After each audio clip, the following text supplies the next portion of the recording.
कल की क्लास में हमने सर्पदंश पढ़ा था। तो सर्प जो था हमने आयुर्वेद के अकॉर्डिंग पढ़ लिया। आज हम मॉडर्न के अकॉर्डिंग पढ़ेंगे। मॉडर्न ने इसके जो स्नेक है उसका क्या क्या क्लासिफिकेशन दिया है, कौन कौन से टाइप के स्नेक होते हैं, उनके बाइट करने पे क्या सिम्टम आते हैं और हम उनका मैनेजमेंट कैसे करना है, वो सारी आज की क्लास में हम डिटेल में बात करते हैं। तो सबसे पहले हम क्लासिफिकेशन देखते हैं कि स्नेक का जो क्लासिफिकेशन है वो दो तरीके से किया गया है या दो पार्ट में किया गया है।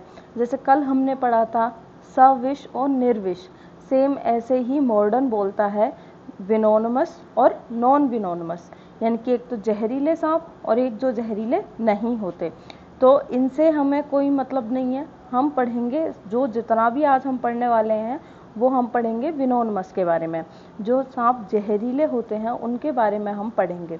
तो सबसे पहले ये जो विनोनमस स्नेक हैं इनके भी 3 क्लासिफिकेशन किए गए हैं, यानी कि इनकी टॉक्सिसिटी के बेस पे इनको 3 पार्ट में डिवाइड किया गया है कि जो CNS को अफेक्ट करेगा या जो न्यूरोटॉक्सिक होगा वो कौन से होते हैं, जो वेस्कुलोटॉक्सिक होंगे यानी कि जो ब्लड को इफेक्ट करेंगे, वेस्कुलर सिस्टम को हमारे को इफेक्ट करेंगे, उनको वेस्कुलोटॉक्सिक बोलेंगे, और जो मसल्स को इफेक्ट करेंगे वो होंगे मायोटॉक्सिक। तो ये 3 तरीके के होते हैं। तो न्यूरोटॉक्सिक को हम क्या नाम और देते हैं, इलेपिडीज। अब ये भी आपको याद रखना है कि इलेपिडीज कौन होते हैं, न्यूरोटॉक्सिक होते हैं। अब इनके अंदर कौन कौन से सांप आते हैं इनका नाम याद रखना है। जैसे कि कोबरा, जनरली हम नाम सुनते ही रहते हैं कोबरा का। तो आपको अब ये आगे से हमेशा दिमाग में रखना है कि कोबरा न्यूरोटॉक्सिक है या वेस्कुलोटॉक्सिक है या मायोटॉक्सिक है। तो कोबरा कौन सा होता है, न्यूरोटॉक्सिक होता है, और क्रेंथ भी कौन सा होता है, न्यूरोटॉक्सिक होता है, और इनको इलेपिडी ग्रुप के अंदर रखा गया है। दोनों ही बोल सकते हैं, इलेपिडी इनका ग्रुप है और इनका इफेक्ट क्या है, न्यूरोटॉक्सिक। कौन कौन से आ रहे हैं इसके अंदर, कोबरा और क्रेंथ। फिर आता है वाइपर। वाइपर जो ग्रुप है वो क्या करते हैं, वो वेस्कुलोटॉक्सिक होते हैं, वो वेस्कुलर सिस्टम की टॉक्सिसिटी क्रिएट करते हैं। तो इसके अंदर कौन कौन से सांप आते हैं, एक तो आते हैं पिट वाइपर, जिनके हेड पर पिट होता है, गड्ढा होता है, वो होते हैं पिट वाइपर। और जिनके हेड पे पिट नहीं होता, सीधा ही उनका फ्लैट हेड होता है, ट्रायंगुलर शेप, उनको बोलते हैं हम पिटलेस वाइपर। ठीक है। तो जो मेनली जो मूवीज़ के अंदर दिखाते हैं, वो जो फन मार के जो सांप बैठता है वो वाइपर होता है। ठीक है। तो आपने देखा होगा जो सांप होता है उसके हेड पे एक ब्लैक कलर का सा स्पॉट होता है, वो होता है पिट वाइपर। ठीक है। और अगर वो स्पॉट नहीं है तो वो पिटलेस वाइपर। ठीक है। फिर उसके बाद है सी स्नेक, थर्ड ग्रुप है सी स्नेक, जो क्या इफेक्ट दिखाते हैं, वो होते हैं मायोटॉक्सिक। तो इस तरीके से जो जहरीले या विनोनमस जो स्नेक हैं उनको 3 ग्रुप में डिवाइड किया गया है। नॉन विनोनमस के आपको नाम याद रह जाए तो ठीक है, वरना कोई ऐसी बड़ी बात नहीं है। इसके अंदर रेड स्नेक, ग्रास स्नेक और मड स्नेक ये आते हैं। तो कोई बात नहीं है, हमें यही याद रखने हैं। वैसे अगर आप लोगों को पता हो तो जितने भी अर्थ पर सांप प्रेजेंट हैं उनमें से 75% जो सांप होते हैं, स्नेक होते हैं, वो जहरीले नहीं होते। केवल 25%, अप्रोक्स डाटा इतना ही है, 25% सांप ही जहरीले होते हैं, बाकी सारे जहरीले नहीं होते। लेकिन लोगों के दिमाग में या साइकोलॉजी ऐसी हो रखी है कि बस सांप ने काट लिया तो जहर होगा ही, वरना ज़रूरी नहीं है कि जिस सांप ने काटा है वो जहरीला हो और उससे डेथ हो। लेकिन वो साइकोलॉजी ऐसी हो जाती है कि नहीं भाई सांप है तो मरना पक्का है। इस वजह से जो है लोगों की साइकोलॉजी के कारण कई लोगों की डेथ हो जाती है, जबकि वो सांप जहरीला होता भी नहीं है। तो ये तो बस बेसिक सी बात थी। फिर आगे हम देखते हैं, अब हम पढ़ रहे हैं विनोनमस के बारे में।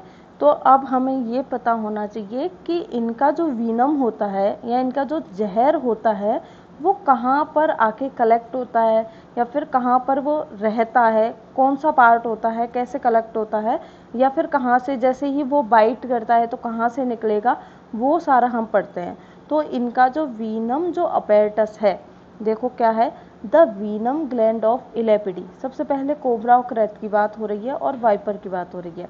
इन दोनों का जो वीनम ग्लैंड होती हैं वो कहाँ सिचुएटेड होती हैं, दोनों की ही एक साथ बात हो रही है, इलेपिडी की और वाइपर आईडी, यानी कि वाइपर और इलेपिडी, कोबरा, क्रेत और वाइपर, तीनों की ही जो वीनस ग्लैंड होती हैं, जो वीनम ग्लैंड होती हैं, वो कहाँ प्रेजेंट होती हैं, बिहाइंड द आई, आई के पीछे। इनकी जो इनका जो मुंह है, आप इमेजिन करने की कोशिश करो, आप दिमाग में उनका डायग्राम लेके आओ सांप का, तो उनकी जो छोटी छोटी, बहुत छोटी छोटी आंखें होती हैं, उनकी आंखों के पीछे अंदर की तरफ कहाँ क्या होती हैं, वीनस ग्लैंड प्रेजेंट होती हैं, वीनम ग्लैंड प्रेजेंट होती हैं, जो कि कंप्रेसर मसल से क्या होती हैं, सराउंड होती हैं। अब ग्लैंड है तो ऊपर किसी चीज़ की कवरिंग या सराउंडिंग होगी, तो उस पर कंप्रेसर मसल की क्या होती है, सराउंडिंग। कोई बड़ी बात नहीं है, बस आपको इतना याद रखना है कि इनका जो वीनस अपैरेटस होता है या इनकी जो वीनम ग्लैंड होती हैं वो बिहाइंड द आई प्रेजेंट होती हैं, ठीक है। अब क्या होगा, ये तो हमने ग्लैंड की बात की, ठीक है, यहाँ पर ग्लैंड है। अब ग्लैंड में वो वीनम कलेक्ट होगा, लेकिन उसके जो जब वो बाइट करेगा, तो बाइट करेगा किसी भी पर्सन को, स्नेक जब बाइट कर रहा है तो उसके फैंग्स के अंदर, उसके जो नुकीले जो टूथ बोलो आप या फैंग्स बोलो, दोनों ही होते हैं सांप के अंदर, तो उन जो फैंग्स के अंदर वीनम होना चाहिए, तभी तो क्या होगा, उसकी पॉइजनिंग होगी। तो उसको वहाँ से लेके आने वाला, वीनम ग्लैंड से फैंग्स तक लाने के लिए एक डक्ट प्रेजेंट होती है, जिसको हम बोलते हैं venom duct. The venom duct opens within the sneath of the base of the fang। जो देखो, जैसे कि मान लो इस तरीके से सांप के अंदर क्या होते हैं, इसके हेड पर फैंग्स लगे होते हैं, 2 फैंग्स होते हैं, बाकी इन फैंग्स के बीच में छोटे छोटे क्या होते हैं, दांत होते हैं, ठीक है। तो इन फैंग्स के अंदर क्या है, यहाँ पर इस जगह यहाँ पर कैनाल आ रही है, ये कैनाल क्या लेके आ रही है, या डक्ट बोले हम इसे, ये डक्ट है, ये वीनम को लेके आ रही है। कहाँ से लेके आ रही है, इन वीनम ग्लैंड के पास से। तो इसके अंदर वीनम ग्लैंड से फैंग्स तक वीनम को कैरी करने के लिए वीनम डक्ट होती हैं, और ये डायरेक्ट कहाँ पर ओपन होती हैं, बेस ऑफ द फैंग में ये ओपन होती हैं। And venom is conducted to the tip through a groove of canal, यानी कि वहीं से वो जो डक्ट है वो कैनाल उसको लेके जा रही है, कहाँ पर, फैंग्स में, और वहाँ पे वो वीनम कलेक्ट रहेगा। जैसे ही वो स्नेक किसी को बाइट करेगा तो क्या होगा, उसके अंदर वो वीनम अपना छोड़ देगा और उसको क्या हो जाएगी, पर्सन को स्नेक पॉइजनिंग हो जाएगी, या वो जो स्नेक बाइट किया उसकी वजह से उसको क्या हो जाएगी, पॉइजनिंग हो जाएगी, ठीक है। तो ये तो है इसका वीनम अपैरेटस। आपको इसके अंदर सिर्फ इतनी सी बात याद रखनी है कि इनके अंदर जो अपैरेटस है इनका या वीनम ग्लैंड है वो कहाँ प्रेजेंट है, बिहाइंड द आई प्रेजेंट है। वहाँ से इसके वीनम को कलेक्ट करने के लिए एक डक्ट निकलती है जो डायरेक्ट उसके फैंग्स के बेस पर खुलती है, और वहाँ से वो अपना वीनम है वो किसी भी पर्सन या कोई भी जिसको वो बाइट कर रहा है उसके अंदर वो छोड़ सकता है। फिर उसके बाद हम देखते हैं इसका वीनम कंपोजिशन। अब ये जो है कभी पूछा तो नहीं है, लेकिन अगर 2 मार्क्स में इसका क्वेश्चन देना होगा तो दे सकते हैं कि जो स्नेक वीनम है उसके अंदर क्या क्या कंपोजिशन होते हैं, क्या क्या होता है स्नेक वीनम के अंदर। तो more than 90% of snake venom dry weight होता है। जो स्नेक वीनम होता है 90% पार्ट उसका ड्राई होता है, और वो ड्राई पार्ट है वो क्या है, उसका प्रोटीन, ठीक है। तो वीनम के अंदर 90% प्रोटीन प्रेजेंट होती है। इसी प्रोटीन की वजह से वो न्यूरोटॉक्सिक होगा या वेस्कुलोटॉक्सिक होगा या मायोटॉक्सिक होगा। ईच वीनम कंटेन्स, और क्या क्या होता है इसके अंदर, प्रोटीन्स तो है ही, 90% प्रोटीन है, जो बचा जो 10% है उसके अंदर क्या क्या होगा, कुछ एंजाइम होंगे, कुछ नॉन एंजाइमेटिक पॉलीपेप्टाइड टॉक्सिन होते हैं। तो ये थोड़ा सा आप इसका कंटेंट याद रखिएगा, 90% जो पार्ट है वो प्रोटीन का बना होता है, केवल इतनी सी बात याद रखनी है। फिर उसके बाद अब कोई भी स्नेक है, जैसे कल हमने पहचान करी थी कि हम पहचान करके कैसे पता लगाएंगे कि ये दरवीकर है या राजीमान है या मंडली है, सेम ऐसे ही मॉडर्न ने कुछ आइडेंटिफिकेशन दिया है पॉइजनस और नॉन पॉइजनस स्नेक के लिए कि हम उसकी पहचान कैसे कैसे कर सकते हैं। तो सबसे देखो, ये जो पार्ट है वो पॉइजनस का है और ये है नॉन पॉइजनस का, तो दोनों की ही बात करते हैं। इनके जो बेली स्केल होंगे, यानी कि जो इसकी स्किन पर और इसकी बेली पर छोटे छोटे से जो स्केल्स, यानी कि इस तरीके का ऐसे ऐसे उसकी बॉडी पर जो प्रेजेंट होंगे, वो कैसे होंगे इसके अंदर, तो जो पॉइजनस स्नेक है उसके अंदर तो बेली स्केल कैसे होते हैं, लार्ज होते हैं। नॉन पॉइजनस के अंदर वो बेली स्केल कैसे होते हैं, स्मॉल होते हैं, छोटे होते हैं। इनके जो फैंग्स हैं जिनके अंदर वीनम कलेक्ट रहेगा वो कैसे होंगे, लॉन्ग। इनके तो बड़े बड़े फैंग्स होंगे, क्योंकि ये तो आप खुद भी सोचो कि जब भी पॉइजनस बाइट करेगा तो उसके जो फैंग्स हैं वो नेचर ने बड़े बनाए हैं, वो इसलिए कि जिससे वो कहीं भी बाइट कर रहे हैं वहाँ पे डीपली वो बाइट कर सके, ठीक है। तो इनके जो फैंग्स होते हैं वो कैसे होते हैं, लॉन्ग होते हैं और कैनलाइज्ड होते हैं। कैनलाइज्ड का मतलब है कि इनके अंदर डक्ट या कैनाल प्रेजेंट होती है जो वीनम को कैरी कर रही है। इनके जो फैंग्स, इन नॉन पॉइजनस के अंदर भी फैंग्स होते हैं, लेकिन बहुत छोटे होते हैं, इतने छोटे होते हैं कि वो किसी को कट भी नहीं लगा पाएंगे। जैसे कि मैं आपको कैसे समझाऊं, जैसे छोटा बच्चा होता है, आप छोटे बच्चे के जो दांत होते हैं बहुत नुकीले होते हैं, कब सबने एक्सपीरियंस किया ही होगा कि कभी आपकी उंगली उनके दांतों के बीच में फंस गई, तो वो तो जो है नुकीले हैं लेकिन वो छोटे हैं, शॉर्ट हैं, तो वो क्या है, बहुत ज़्यादा डीपली जो है वो कट नहीं लगा सकते। एग्जाम्पल के तौर पे मैं आप लोगों को समझाने के लिए बोल रही हूँ कि वो बहुत डीपली कट नहीं लगा सकते, शॉर्ट होते हैं। और क्या होता है, जैसे दांत, बच्चे के दांत सॉलिड होते हैं, उनमें से कोई वीनम थोड़ी निकल रहा है, ऐसे ही इन जो नॉन पॉइजनस हैं इनके फैंग्स भी कैसे होते हैं, सॉलिड होते हैं। यानी कि वो अगर कट भी लगा देगा तो अब हमारी स्किन के अंदर वो कुछ छोड़ेगा नहीं, क्योंकि उसके फैंग्स के अंदर कुछ है ही नहीं, पूरा सॉलिड है। लेकिन ये कैनलाइज्ड है, हॉलो है, और उसके अंदर कैनाल मूव कर रही है जिसके अंदर वीनम प्रेजेंट है। ये तो पूरा, जैसे दांत भी अपना पूरा सॉलिड होता है, उसके अंदर कुछ भी नहीं है, सॉलिड है वो। इसी तरीके से नॉन पॉइजनस के जो फैंग्स हैं वो भी क्या होते हैं, शॉर्ट एंड सॉलिड। फिर उसके बाद हम इसकी टेल, इसकी पूंछ को देख करके पता लगा सकते हैं। पॉइजनस की जो टेल है वो हमें कंप्रेस्ड मिलेगी, यानी कि पीछे की तरफ जो हमें कंप्रेस्ड मिलेगी, और इसकी कैसी मिलेगी, हमें नॉन कंप्रेस्ड मिलेगी। हैबिटेट्स देखें, हम इसका हैबिट्स देखें तो जो पॉइजनस सांप हैं वो नॉक्टर्नल होते हैं, यानी कि रात में बाहर निकलेंगे, वही कल वाली बात, रात में घूमते घूमते आ रहे हैं और अंधेरे में ही जनरली जो है बाहर निकलते हैं। तो ये नॉक्टर्नल होते हैं और इनका कुछ नहीं है, ये घूमते ही रहते हैं बेचारे, क्योंकि ये किसी को काट वाट तो सकते नहीं है, तो अपना घूमना क्यों बंद करें, तो ये घूमते रहेंगे, ठीक है। फिर उसके बाद बाइट देखें हम इसका कि ये बाइट करेंगे तो क्या बनेगा, बाइट मार्क कैसा होगा, तो 2 fang marks without teeth mark.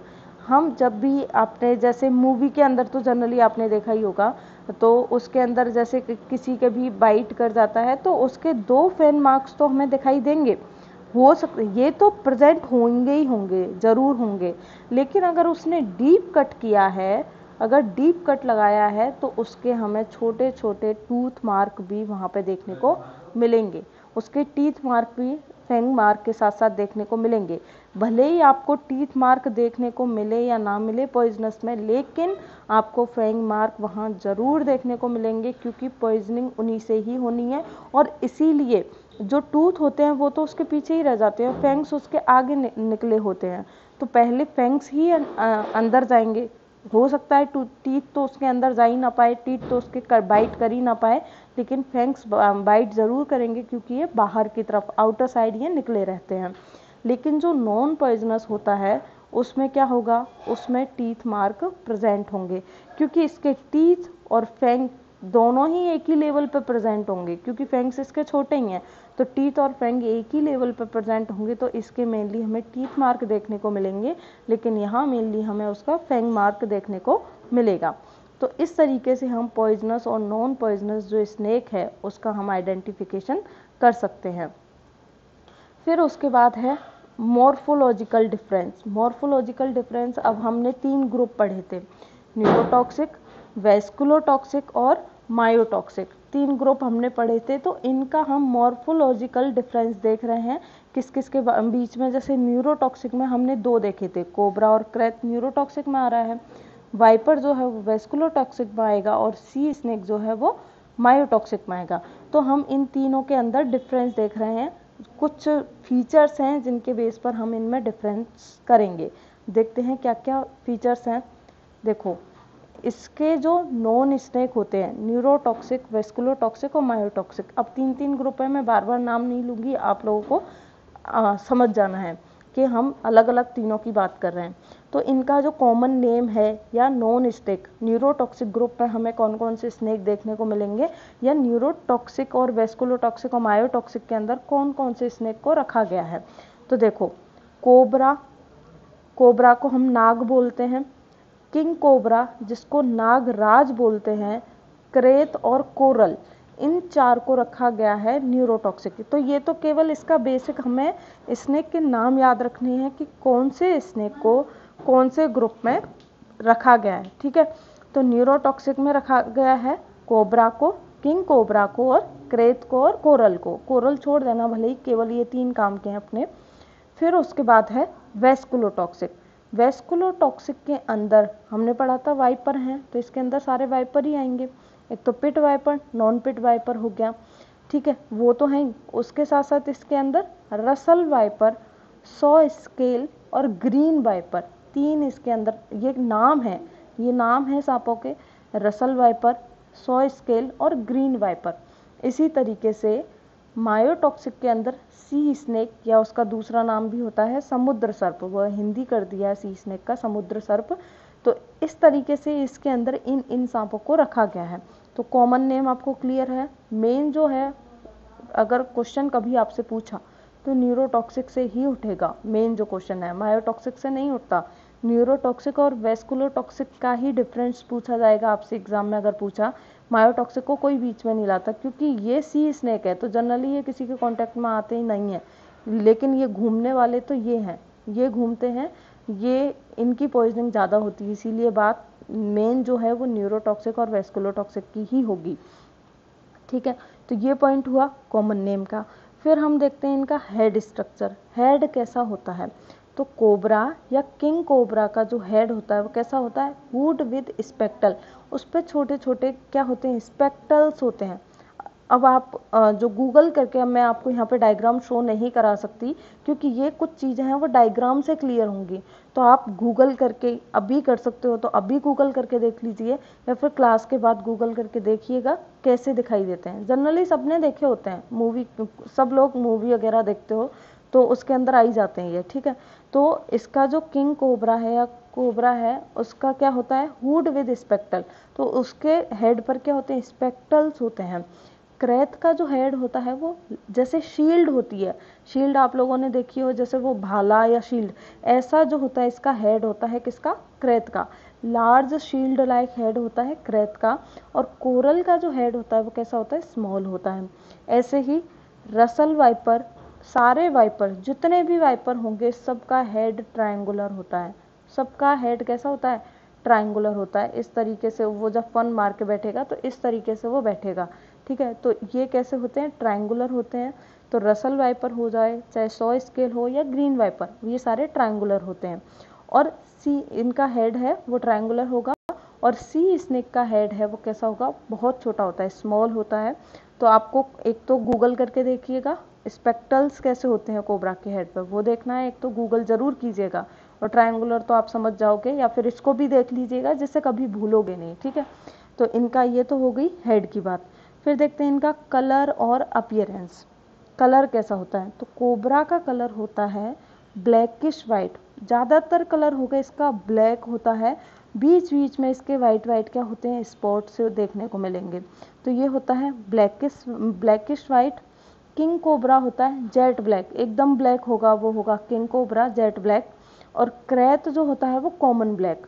तो इसमें आप जेट ब्लैक, वाइट ब्लैक, ये सब कुछ याद मत रखो आपको, क्योंकि सारी चीज़ें एग्जाम में कंफ्यूज कर देंगी आप लोगों को।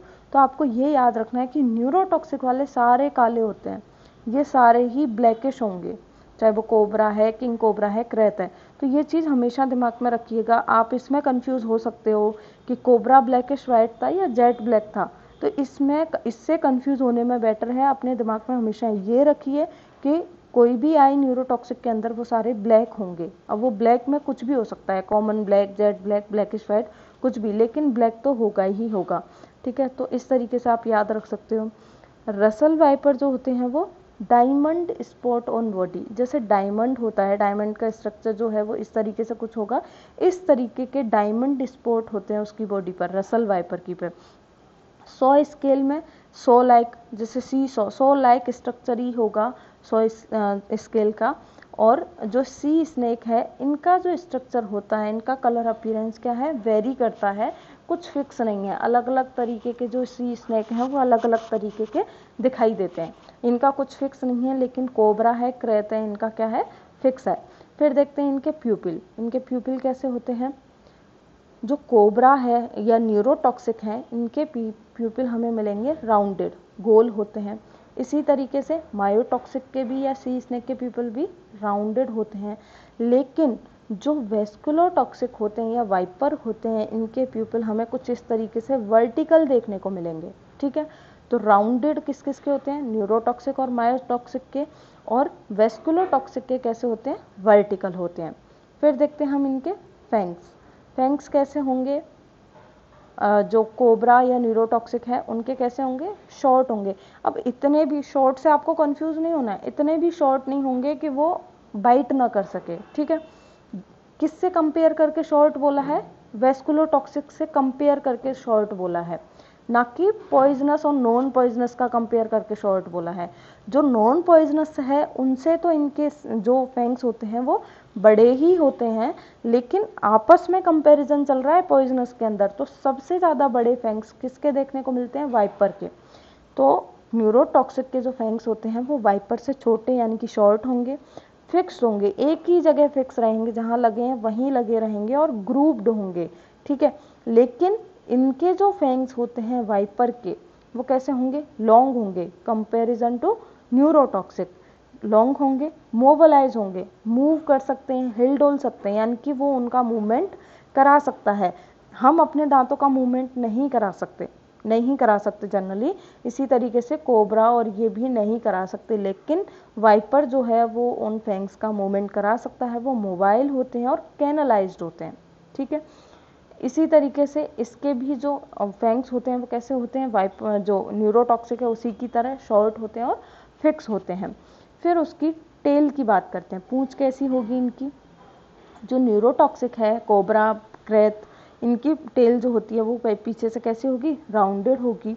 ठीक है, और इसकी जो होगी वो होती है टैपरिंग। टैपरिंग का मतलब है कि बड़ी लंबी होगी और लंबे होते होते पीछे से जो है वो सक्रिय होती जाएगी, इस तरीके की होगी।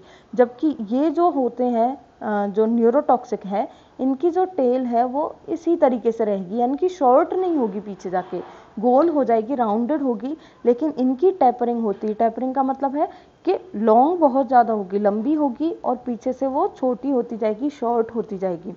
और इनकी सी स्नेक की जो टेल होती है वो वेरी करती है कि किस, हो सकता है राउंडेड भी हो सकता है टैपरिंग भी हो, दोनों तरीके की हो सकती है। पिट ऑन हेड, तो पिट ऑन हेड पे तो केवल आपको एक ही बात याद रखनी है कि पिट केवल वाइपर के हेड पर होते हैं, बाकी किसी भी वाइपर के हेड पर नहीं, बाकी किसी के हेड पर नहीं होते। न्यूरोटॉक्सिक, मायोटॉक्सिक किसी के हेड पर नहीं होते, केवल वाइपर के भी उनके ही होते हैं। और वाइपर में भी केवल ग्रीन वाइपर के ही हेड पर पिट प्रेजेंट होते हैं। बाकी तो पिट वाली बात आप सबके लिए भूल जाइए, किसी के पिट नहीं होते, केवल ग्रीन वाइपर के पिट होते हैं। फिर उसके बाद अदर में देखें, अदर में क्या है, cobra third labial in between I and nasal. ये तो पता नहीं क्या है, मैं खुद भी नहीं समझ पा रही, चलो इसको छोड़िए, मैं आपको बाद में क्लियर करती हूँ इसको। केवल आपको इतने ही याद रखने हैं कि कॉमन नेम क्या है उसका, हेड कैसा स्ट्रक्चर, हेड का क्या स्ट्रक्चर है, न्यूरोटॉक्सिक, वेस्कुलो स्ट्रक्चर, वेस्कुलोटॉक्सिक और मायोटॉक्सिक के लिए प्यूपिल कैसा होगा, फैंग्स कैसे होंगे। तो इस तरीके से आप इसका मॉर्फोलॉजिकल क्लासिफिकेशन भी देख सकते हो। फिर उसके बाद है नेक्स्ट, इसका है फेटल डोज और फेटल पीरियड। फेटल डोज क्या रहेगा, अब को सबका अलग अलग है फेटल डोज। तो फेटल पीरियड में तो देखो आपको कोई भी दिक्कत नहीं आएगी, क्योंकि अगर जहरीले सांप ने काटा है तो इंसान के पास कुछ ही घंटे होते हैं, फ्यू मिनट्स 2 आवर्स ही वो जिंदा रह सकता है। केवल कुछ एक आधा केस में ही होता है कि वो थोड़े दिन जी जाएगा लेकिन मरेगा जरूर। ठीक है, तो कोबरा, किंग कोबरा का फेटल डोज देखते हैं। सबसे पहले क्या होता है, 12 mg। तो आपको एक अपने दिमाग के अंदर एक स्टैंडर्ड सेट कर लेना है, क्योंकि क्वेश्चन जो है वो कोबरा, क्रेत इन्हीं के पूछे जाएंगे। तो इन एक स्टैंडर्ड सेट कीजिए, आपके 12 mg होता है। अब हम 12 mg में कुछ घटाएंगे कुछ बढ़ाएंगे, इस तरीके से हम सारे स्नेक का जो है फेटल डोज पढ़ेंगे। तो आप एक स्टैंडर्ड सेट कीजिए कि जो स्नेक है उनका जो फेटल डोज होगा वो 12 mg रहेगा। ठीक है, तो कोबरा और किंग कोबरा का तो सेम रहेगा 12 mg, लेकिन इसी न्यूरोटॉक्सिक में मैं बात करूं क्रेत की, तो उसके अंदर आप 6 घटा दो, 6 mg होगा, हाफ कर सकते हो। तो 12 mg और 6 mg रहते हैं न्यूरोटॉक्सिक के अंदर, जिसमें कोबरा 2 ज़्यादा होते हैं, तो दोनों के अंदर आपको 12 में 2 का याद रखना है, ये वाला 2। तो ये कोबरा और किंग कोबरा जो है वो 12 mg में चला जाएगा। फिर उसके बाद जो क्रेत है वो रहेगा 6 mg। ठीक है, फिर देखते हैं रसल वाइपर।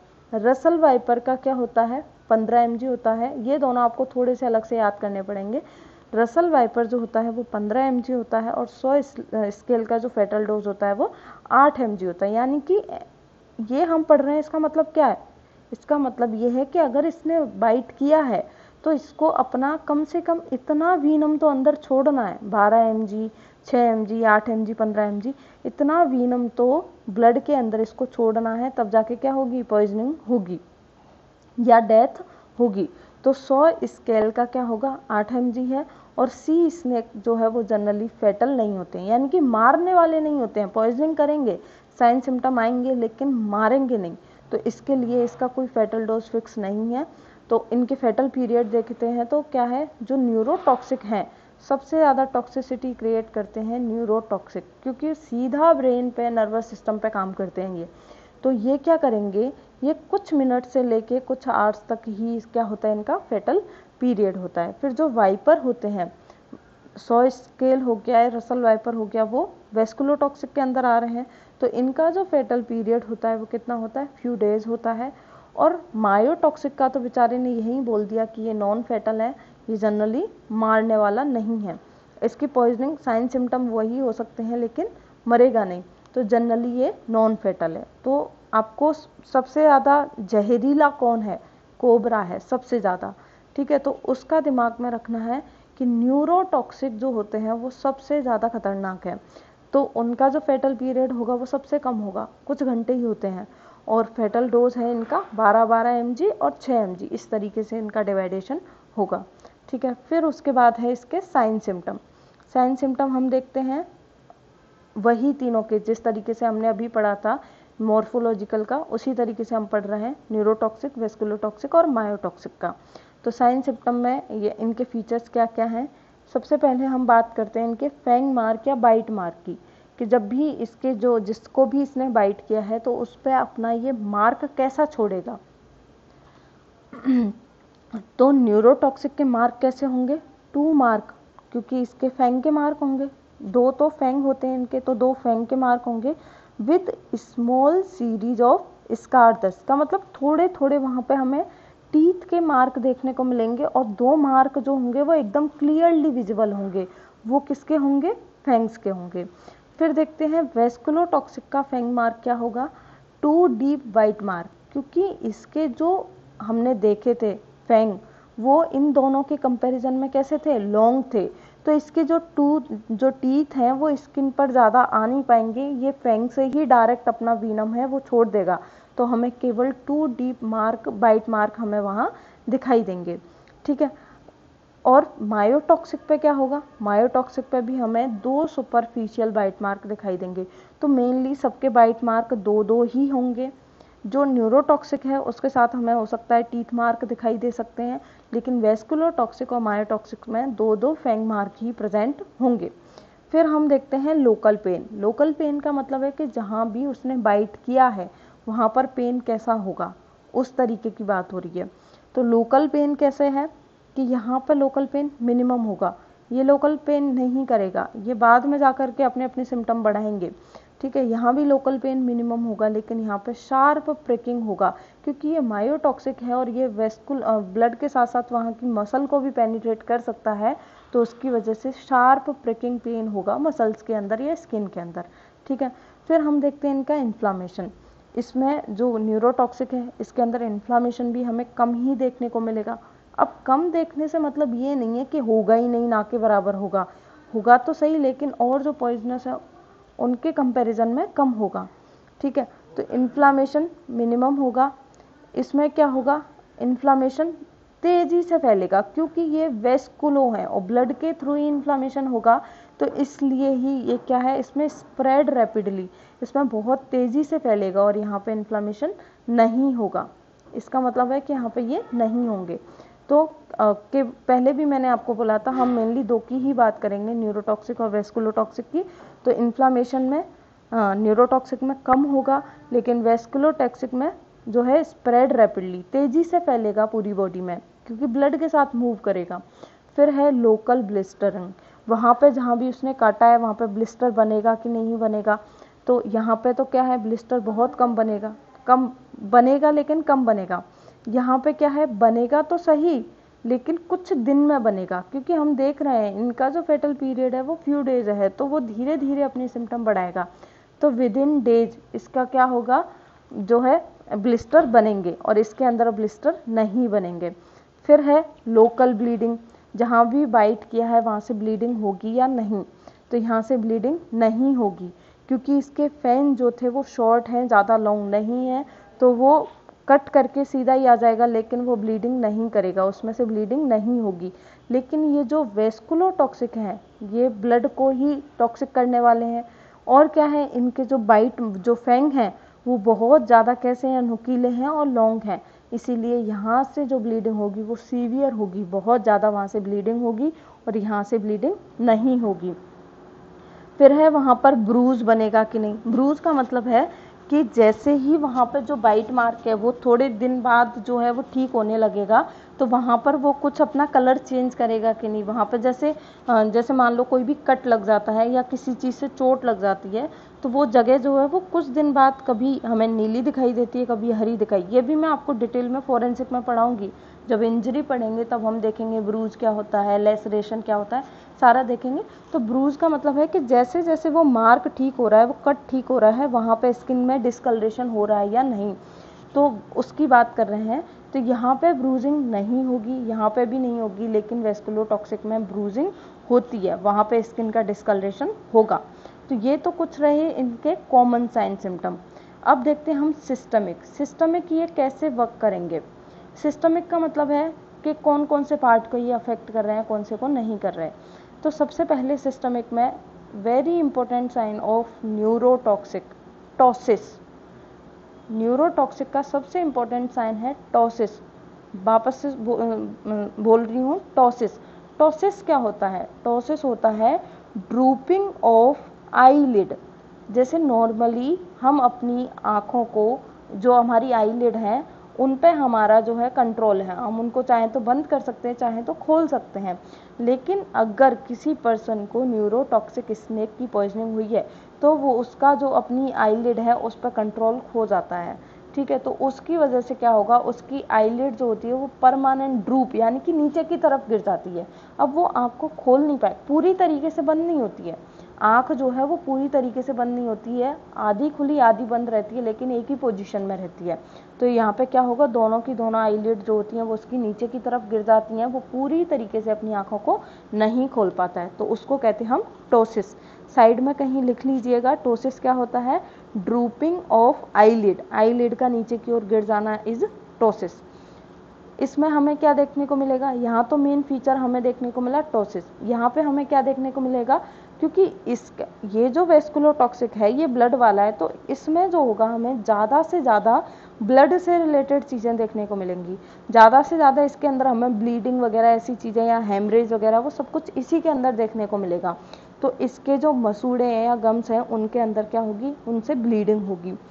इसमें क्या होगा, ये मायोटॉक्सिक है, ये मसल पे काम कर रहा है, इसका पॉइजन है या वीनम है वो मसल पे काम कर रहा है, तो इससे क्या होगा, मसल में पेन होगा, एकिंग ऑफ मसल, मसल का पेन होगा। फिर देखते हैं नेक्स्ट फीचर है न्यूरोटॉक्सिक का, वो है पैरालाइसिस ऑफ पैलेट मसल। जो अपने पैलेट होते हैं, सॉफ्ट पैलेट और हार्ड पैलेट, उनकी मसल का क्या हो जाता है न्यूरोटॉक्सिक की पॉइजनिंग में, जो है पैरालाइसिस हो जाता है। ठीक है, ये इनके कॉमन फीचर है, हम इनमें कंपेयर नहीं कर रहे, इनमें कंपैरिजन नहीं है, क्योंकि ये इनके जो है स्पेसिफिक फीचर है कि ये वाले फीचर हैं वो केवल हमें न्यूरोटॉक्सिक में ही देखने को मिलेंगे, ये फीचर है वो केवल हमें वेस्कुलो में ही देखने को मिलेंगे।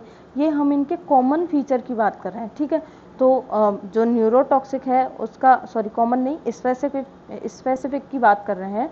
तो जो न्यूरोटॉक्सिक है उसका स्पेसिफिक फीचर क्या है, एक तो हमने टॉसिस पढ़ लिया, दूसरा है इनकी पैलेट मसल का पैरालाइसिस। इसका जो स्पेसिफिक फीचर है वो मैंने बोला आपको कि सारे ब्लड से रिलेटेड होंगे।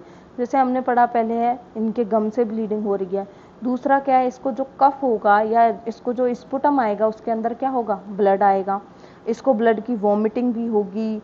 ठीक है, सब कुछ होगा, अभी धीरे धीरे देखेंगे।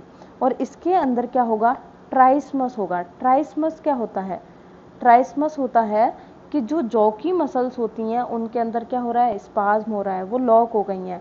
सेम वही जो हमने कोपिलू के अंदर पढ़ा था, मैंने आपको बताया था लॉक जो को हम और क्या बोलते हैं, ट्राइस्मस भी बोल सकते हैं।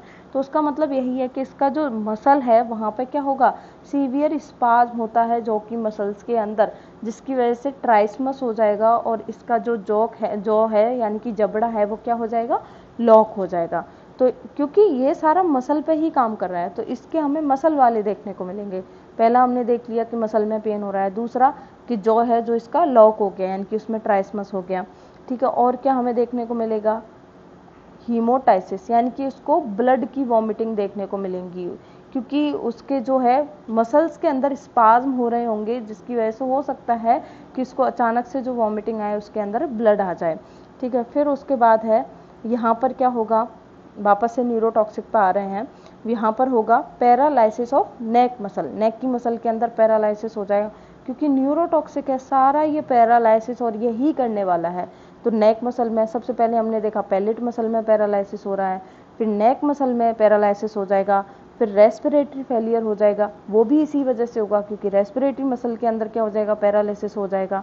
ठीक है, तो कुछ तो सारे आपको पैरालिसिस वाले याद रखने हैं कि पैलेट की मसल में हो रहा है, नेक मसल में हो रहा है, रेस्पिरेटरी मसल में पैरालिसिस हो रहा है, जिससे रेस्पिरेटरी फेलियर हो रहा है।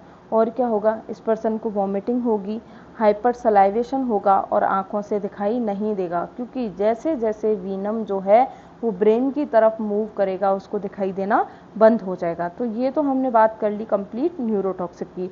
अब हम वेस्कुलोटॉक्सिक को भी देखते हैं। यहाँ पर क्या होगा, सब कंजक्टाइवल हेमरेज देखने को मिलेगा। अपनी आई की जो कंजक्टाइवा है वहाँ पर क्या है, छोटी छोटी वेसल्स होती हैं तो वो रप्चर हो जाएंगी, तो इससे हमें आई के अंदर सब कंजक्टाइवल हेमरेज देखने को मिलेगा।